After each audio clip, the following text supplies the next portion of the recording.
नमस्कार मित्रांनो एकंदरीत बघा, मी काल जे व्हिडिओ बनवले होते त्या व्हिडिओमध्ये मी आपल्या सगळ्यांना सांगितलेलं होतं का आजचा दिवस म्हणजे गुरुवारचा दिवस हा मार्केटमध्ये खरेदी करण्याची सुवर्ण संधी असणार आहे. मार्केटमध्ये महासेल असणार आहे आणि आपण तिथे खरेदीच करायला पाहिजे. आपण निफ्टीची रेंज मित्रांनो 21,400 च्या आसपास बाय करायला सांगितली होती. बरोबर 21,300 च्या आसपास मित्रांनो निफ्टीने लो पण मारला होता. त्याच्यानंतर आपण बघितलं असेल 21,550 पर्यंत परत निफ्टी गेलता आणि तिथून परत खाली आलेला आहे 50-60 पॉईंट पर्यंत. बँक निफ्टी सुद्धा मित्रांनो बघा, बँक निफ्टी जो आहे तर बँक निफ्टीची आपण जी काही रेंज सांगितली होती ती साधारणतः 45,200-300 च्या आसपास सांगितली होती. पण तर मित्रांनो बँक निफ्टीने जवळजवळ 45,600 चा लो मारलेला आहे आणि मित्रांनो तर बँक निफ्टी एक वेळ 46,200-250 पर्यंत गेलेला होता आणि आता 45,900 च्या आसपास बँक निफ्टी क्लोज झालाय. तर मित्रांनो आता उद्या शुक्रवार आहे, वीकेंड आहे, मग करायचं काय होणार मार्केटमध्ये? तर मित्रांनो त्याच्यासाठी आपल्याला जरा थोडंसं चर्चा करावं लागेल. पहिली गोष्ट मित्रांनो, आता मी काय जे पॉईंट सांगतो ते पॉईंट लक्षात ठेवा. पहिली गोष्ट मित्रांनो, जेपी मॉर्गन ग्रुप सगळ्यांना माहिती असेल फिनान्शियल सेक्टरमधला सगळ्यात मोठा ग्रुप आहे. ह्या जेपी मॉर्गन सेक्टरने भारतीय रिझर्व्ह बँक म्हणजे आरबीआय कडे अशी मागणी केली की त्यांना बाबा एचडीएफसी बँकेमध्ये 10% त्यांना हिस्सा पाहिजे. रितसर प्रोसेस सुद्धा चालू केलेली आहे. त्याचा परिणाम मित्रांनो उद्या एचडीएफसी बँकेवरती दिसणार आहे.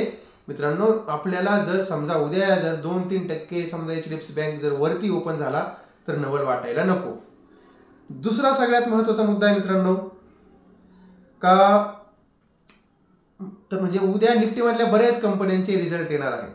त्यातली पहिली कंपनी मित्रांनो रिलायन्स इंडस्ट्रीज आणि आज एवढ्या पडत्या मार्केटमध्ये सुद्धा रिलायन्स मित्रांनो जवळजवळ 0.5% वरती होता. आपण बघितलं असेल गेल्या 5-6 दिवसापासून रिलायन्स तेजीमध्ये आहे आणि रिलायन्सचे रिझल्ट दरवेळेस मार्केट क्लोज झाल्यावरती येतात. पण ह्या वेळेस मित्रांनो रिलायन्सचे रिझल्ट जे आहेत ते मार्केट चालू असताना येणार आहे, ड्युरिंग मार्केट आवरमध्ये येणार आहेत. दुसरं मित्रांनो उद्या रिझल्ट येणार आहेत हिंदुस्तान युनिलिव्हरचे. आता त्याचं नेमकी ती मार्केटमध्ये येणार आहे म्हणजे का नेमकी मार्केट चालू असताना येणार आहेत का मार्केट क्लोज झाले येणार आहे त्याचं काही क्लिअरिफिकेशन आलेलं नाही. त्याच्यानंतर अल्ट्राटेक सिमेंटचे उद्या रिझल्ट येणार आहेत. त्याच्यानंतर मार्केट क्लोज झाल्यानंतर हिंदुस्तान झिंकचे सुद्धा रिझल्ट येणार आहे.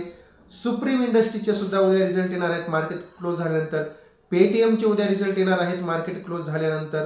सेंट्रल बँक ऑफ इंडियाचे उद्या रिझल्ट येणार आहेत मित्रांनो मार्केट क्लोज झाल्यानंतर.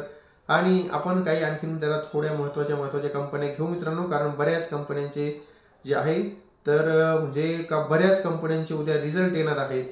आणि मित्रांनो तर बघा आता या सगळ्यात महत्त्वाचं असं आहे का मित्रांनो रिलायन्सचे रिझल्ट जे आहेत ते रिलायन्सचे रिझल्ट उद्या येणार आहेत आणि मार्केट चालू असताना येणार आहेत. आणि मित्रांनो आपण आज बघितलं असेल जवळजवळ साधारणतः निफ्टीमधले बरेचसे स्टॉक आणि मित्रांनो खुद्द निफ्टी सुद्धा आता जरा थोडा वरती ब्रेकआउट द्यायच्या तयारीमध्ये आहे. म्हणजे मित्रांनो मार्केट एवढं ओव्हरसोल्ड झालं 2 दिवसामध्ये तर जरा थोडा बाउन्स बॅक द्यायच्या तयारीमध्ये निफ्टी सुद्धा आहे आणि बँक निफ्टी सुद्धा आहे. आणि मित्रांनो आणखीन एक सगळ्यात गोष्ट महत्वाची, परत शनिवारी रिझल्ट कोणते आहेत बघा. शनिवारी आयसीआयसी बँकेचे रिझल्ट आहेत आणि मित्रांनो सगळ्यात चांगले रिझल्ट आयसीआयसी बँकेचे येणार असं हे सगळे टेक्निकल मित्रांनो जे काय आहेत ना टेक्निकल अनालिस्टद्वारे सगळे लोक सांगतात. कोटक महिंद्रा बँकेचे सुद्धा रिझल्ट मित्रांनो शनिवारी येणार आहेत. युनियन बँक, त्याच्यानंतर IDFC first bank, IDBI bank, JK cement, Jammu and Kashmir bank, Canfin home. तर मित्रांनो ह्या सगळ्या कंपन्यांचे रिझल्ट म्हणजे ह्या सगळ्या मोठमोठ्या कंपन्या ज्यांचा मार्केटवरती बराच इफेक्ट होतो त्यांचे रिझल्ट मित्रांनो शुक्रवारी आणि शनिवारी येणार आहे. आणि मित्रांनो ह्या सगळ्या गोष्टींचा परिणाम जो आहे त्या सगळ्या गोष्टींचा परिणाम हा मित्रांनो शेअर्स मार्केटवरती होणार आहे. आणि मग मित्रांनो आपल्याला करायला काय पाहिजे बघा. एकंदरीत बघा मित्रांनो ज्या काय समजा शॉर्ट पोझिशन असतील त्या सगळ्या शॉर्ट पोझिशन आज बऱ्याच लोकांनी कव्हर केले असतील. आता उद्या एकंदर असं वाटतं मित्रांनो मार्केट जरा थोडं फ्लॅट टू पॉझिटिव्ह पण व्हायला पाहिजे. आणि मित्रांनो त्यावेळेस जर समजा वर्ल्ड मार्केट वगैरे जर सगळे चांगले असतील तर मित्रांनो आपण आपल्या ज्या शॉर्ट पोझिशन असतील त्या शॉर्ट पोझिशन थोड्या दिवसापुरते काय होईना ते आपण मित्रांनो कव्हर करून घ्यायला पाहिजेत. आणि मग मित्रांनो बघा तर आपल्याला साधारणतः मग करायचं काय आहे मित्रांनो आपल्याला निफ्टीमध्ये तर आपल्या पहिल्या निफ्टीमध्ये मित्रांनो आपल्याला जर मित्रांनो खरेदीची रेंज आहे पहिली जर समजा 21,400 च्या आसपास भेटला तर बाय करा किंवा 21,500 च्या वरती जर सस्टेन झाला तर बाय करा. पहिलं टार्गेट राहील निफ्टीमध्ये 21,600, दुसरं 21,650, 21,700, फायनल टार्गेट राहील निफ्टीमध्ये 21,800चं. मग सेल कुठं करायचं आता सेल सुद्धा करायला पाहिजे पण सेलला मित्रांनो म्हणजे आपण होण्या सगळ्यात सेफ जी जागा आहे ती जागा आहे मित्रांनो 21,800ची.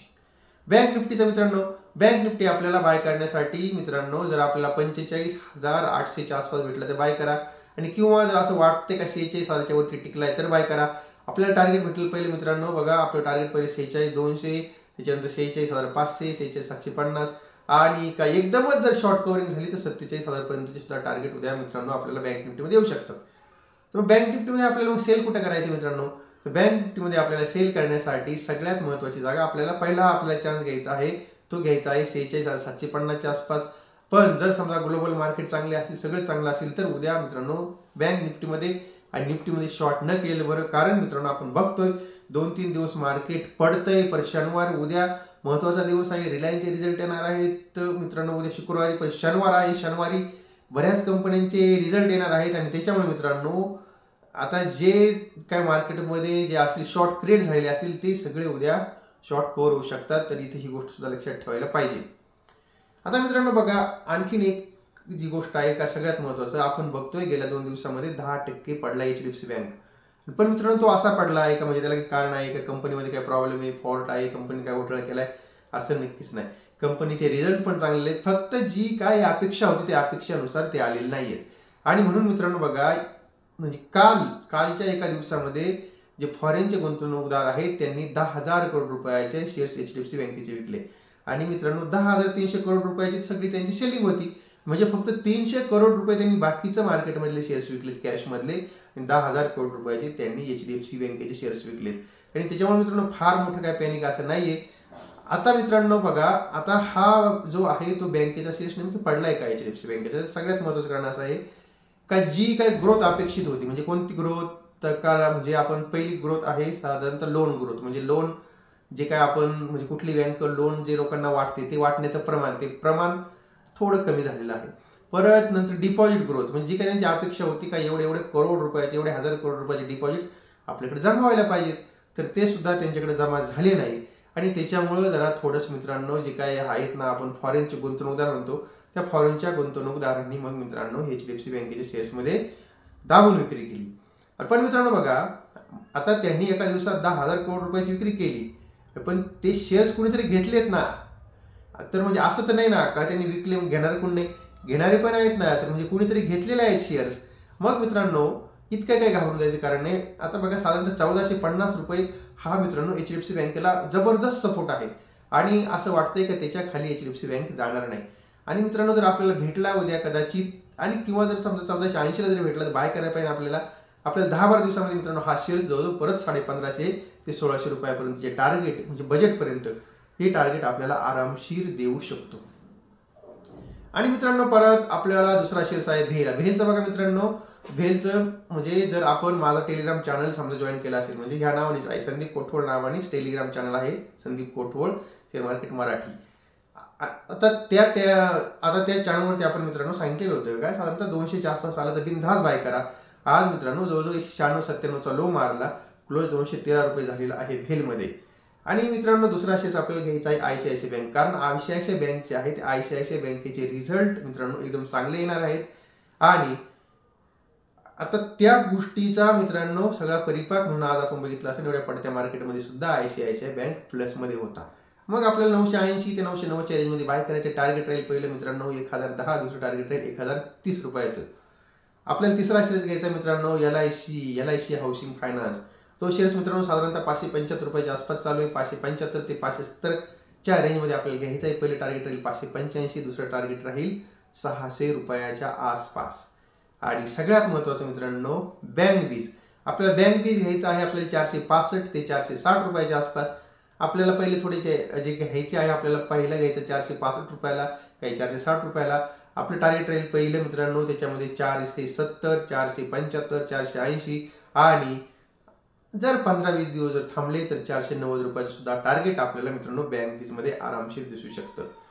तेव्हा मित्रांनो हे आहे आपल्याला उद्या मार्केटमध्ये नेमकी करायचं काय आहे.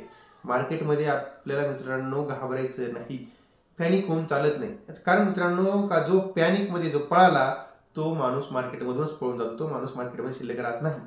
त्याच्यामुळे मित्रांनो बघा, हा मार्केट हा पेशन्सचा गेम आहे, आणि मित्रांनो त्याच्यामुळे आपल्याला मार्केटमध्ये पेशन्स हे दाखवावेच लागतं. ते जर नाही दाखवलं तर मग मित्रांनो आपल्याला काय होणार, आपण शेअर घेतला, थोडा खाली आला, लॉसमध्ये विकला, आपल्याकडे काही शिल्लक राहणार नाही आणि आपण सुद्धा मार्केटमध्ये टिकून राहणार नाही. तेव्हा मित्रांनो बघा, ही आहे म्हणजे उद्या आपल्याला निफ्टीमध्ये काय करायचं, आणखी येत्या 1-2 दिवसामध्ये कोणत्या चांगल्या कंपन्यांचे रिझल्ट येणार आहेत आणि कोणते शेअर्स आपल्याला 2-3 दिवसा म्हणजे आपल्याला कोणते 3-4 शेअर्स आपल्याला एक आठवड्याभरासाठी घ्यायचे आहेत. तर या गोष्टीची आजच्या भागामध्ये आपण मित्रांनो चर्चा केलेली आहे. आणि मित्रांनो तेव्हा जरी माहिती चांगली वाटली असेल, जर व्हिडिओ चांगला वाटला असेल तर मित्रांनो आपल्या व्हिडिओला लाईक करा, शेअर करा, आपल्या चॅनलला सबस्क्राईब करायला बिलकुल विसरू नका. तोपर्यंत मित्रांनो असेच चांगले व्हिडिओ पाहत राहा आणि पैसे कमवत राहा.